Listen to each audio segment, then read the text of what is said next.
This boy and girl coming home from school look quite content with life. And why not? They're looking forward to an important date, dinner at home with the family. What's the matter?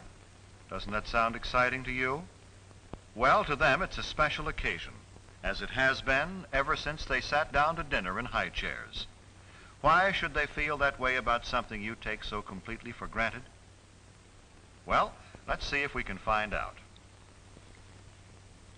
First of all, daughter has changed from school clothes to something more festive. Dressing a little makes her feel and consequently look more charming.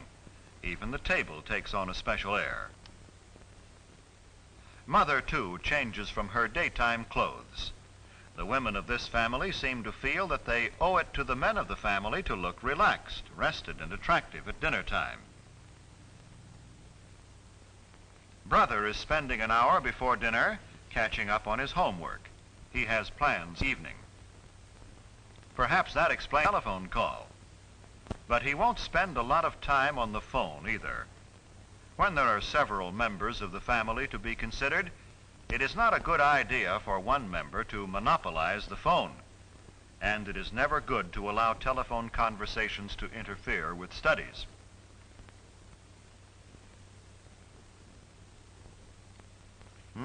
Is it that late? Dad'll be here any minute. Better tell Mother she's needed in the kitchen. Brother notices the time and realizes that he must put things in order and clean himself up in time for dinner.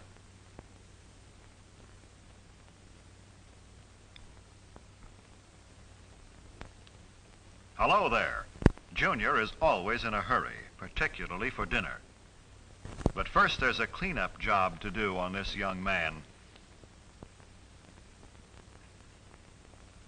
Brother takes it upon himself to help share Junior's responsibility for keeping their room in good order and keeping Junior in good order, too. Punctuality is stressed in this household. By that I mean hair is combed and faces and hands scrubbed before the boys come to the table so they won't delay the meal.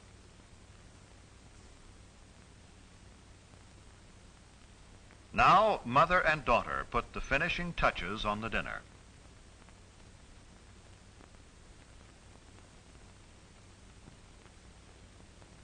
Father, too, looks forward to this date with the family. He has had a hard day at the office, and in his briefcase are some contracts which must be looked over tonight. But in the meantime, he will relax at dinner with those he loves. A simple centerpiece made from some flowers which grow in the backyard is another of daughter's contributions to the dinner. But it takes up a little too much room, so she moves it to the sideboard.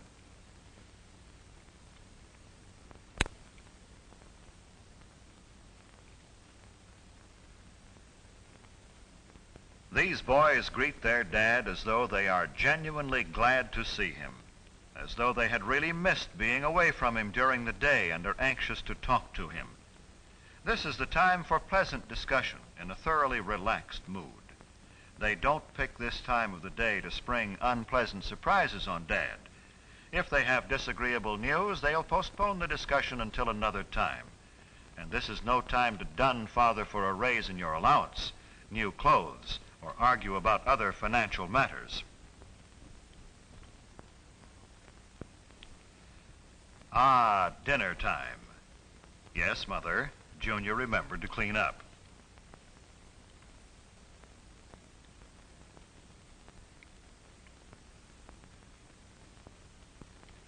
Brother seats Junior. Then helps Mother to her chair as he would his best girl.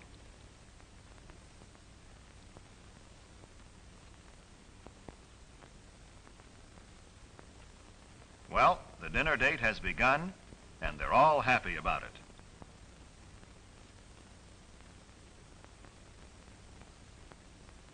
Many families throughout the country observe the custom of saying grace at mealtime.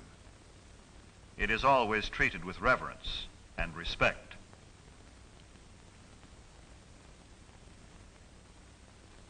Napkins on the lap, The family awaits service. They converse pleasantly while Dad serves. I said pleasantly, for that is the keynote at dinner time.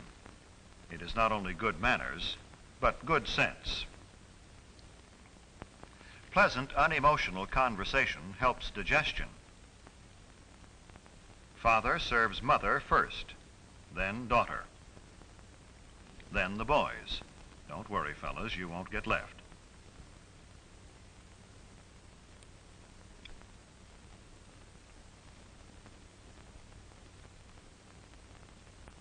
Help cut your meat, Junior? Of course. By example, older children can teach younger ones good table manners.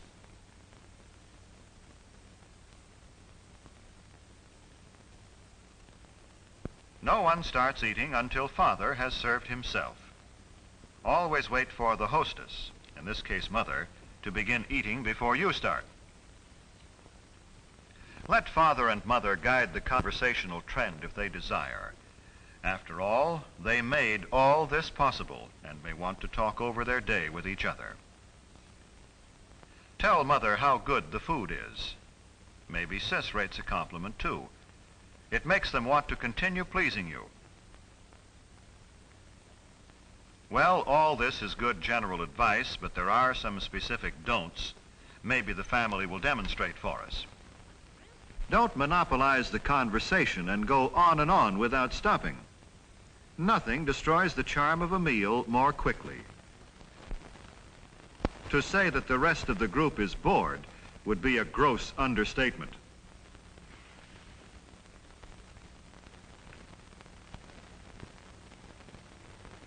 Don't discuss unpleasant topics such as gruesome sights or sounds or unpleasant occurrences. This is a time of pleasure, of charm and relaxation, remember?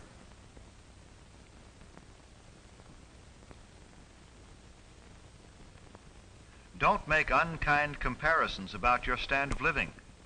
The dinner table is no place for discontent. It makes Dad and Mother uncomfortable and unhappy.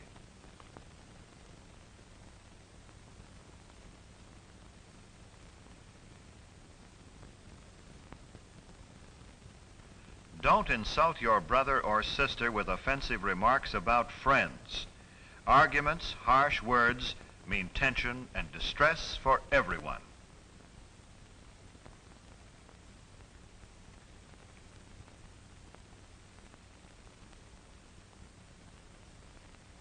Do remember simply this. Treat the other members of your family with the same respect and cordiality you would show your most treasured friend outside the family circle. This does not mean you should be stiff or formal. With your own family, you can relax. Be yourself. Just be sure it's your best self. This is better. Now things are on an even keel again. Now we're ready for dessert. Most families don't have maids, so Mother needs help with the serving from the kitchen. Son says Mother has done enough. Watch him play butler.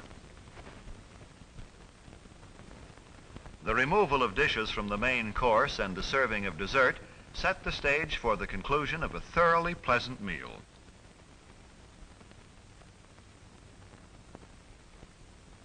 Do you begin to see now how a date with your family can be a truly special occasion? Do you know why brother and sister looked forward to the evening? When the dinner hour at home is treated with a certain amount of graciousness and ceremony, it can be memorable. There is no family so poor but that the evening meal can be eaten in an atmosphere of warmth and gentleness. There is no family so busy but that it can come together in the evening for a dinner date which will give its members something to look back upon with happiness all their days.